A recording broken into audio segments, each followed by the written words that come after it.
Hi. So, over the last little while, I've been writing a little bit about vulnerability, and I wanted to share a little bit more about what that actually means. Because we talk about vulnerability a lot, and I think we're all kind of on board that this is a good idea, but it's important to sort of discern what is the vibration of vulnerability, or what does it mean to actually be vulnerable, because there's something called primary emotions, secondary emotions, tertiary emotions. And when we are sharing about our personal experience, we can share a story. So, for example, I can be in a relationship and I can tell a story. Now, if I'm just telling the story, and it could be a vulnerable story, but if I'm just telling the story from my head and I'm not really feeling it, I'm not really sharing the feelings moment to moment. So for example, I could even be telling the story and I could be saying that I felt sad, that I felt angry. But if I'm not really connecting with that in the moment, and I'm not really connecting with the person on that level as I'm sharing, it's not really the same kind of vulnerability. So when we think about vulnerability, the beautiful thing about vulnerability is when in the moment, I'm willing to actually be vulnerable and to drop in and to feel myself and to feel what's true for me and to maybe speak it in words or maybe just be in it in the moment, then that is what invites the other person in. It's what allows them to feel us. It's what ignites in them empathy. It's what allows them to really come to know us in a deeper way. Whereas if we are talking from our heads about something vulnerable or talking about, it's harder for people to feel us and to really join us in it. It's almost like disconnected. And the magical thing about our biology and about our brains and about the socialness of our organism and our souls is when we allow each other to feel and to see each other in the moment, it naturally brings each person out more. It's like there's these things called mirror neurons. And so when I can feel you and I can see you and I can hear you, and what you're doing is you're opening to me in that moment, then my body and my organism and my heart is going to want to open too.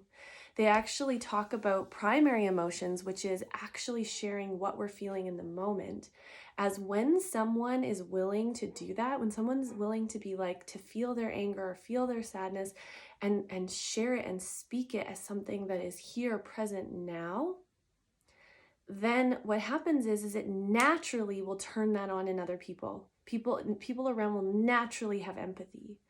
What's harder for us to have empathy for is when people are speaking secondary or tertiary, which secondary is like, I got to think about this for a second. So secondary is when we're talking more about why we're angry. So an example is, often when I'm doing sessions with people, where the disconnect can be is they're going into the story. They're getting into like why they were angry or why they're justified in being angry, which is not really being with what the emotion actually is and allowing each other to see it and to feel it. And then tertiary is like another level of getting into story where we're not even talking about the emotion anymore. We're talking about way back when, or we're getting like really abstract. And it's like the more that we can come into this moment and this feeling together, then we are built to connect. That's what's so beautiful. Now, the interesting thing about vulnerability is a really good way to share vulnerably is first we need to slow down. So we need to slow down and we need to actually be able to feel, what am I feeling in this moment? And sometimes we share that as an emotion. And another way we can share is by sharing what we're actually feeling in our bodies, because our bodies are in the moment. So an example is I could share, like in my body right now, there's sort of this like tingling butterfly. It's a little bit like nervousness, and it's excitedness and vitality that's moving up my core. It gets a little bit funny in here, and then as it comes out, it feels good. And so it mostly feels bubbly and like playful. And I notice that I kind of am gasping for breath a little bit because I'm excited and I have things I want to share. And also it's vulnerable to share. And also I'm excited because I'm so passionate about these things. And so I'm just going to invite you, as you hear me sharing that, what do you notice inside? Can you see that in my body?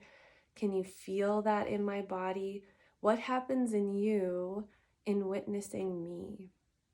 Now, the thing that can be a bit of an edge about this kind of vulnerability is it means what makes it vulnerable is I can't hide in the same way. So when we tell a story, we can hide in the story. When we are being present with what we're feeling in the moment, we're kind of, then we are actually being seen. We're not hiding. And it doesn't have to be complicated. We don't even have to know why we're feeling what we're feeling. But now here's the freeing that happens in this process. When all I have to do is be here with myself now and share what's true for me in my experience now. There isn't the same kind of complex dance of me having to articulate and help you make sense of it and etc., etc., etc. I just get to be with what's true for me.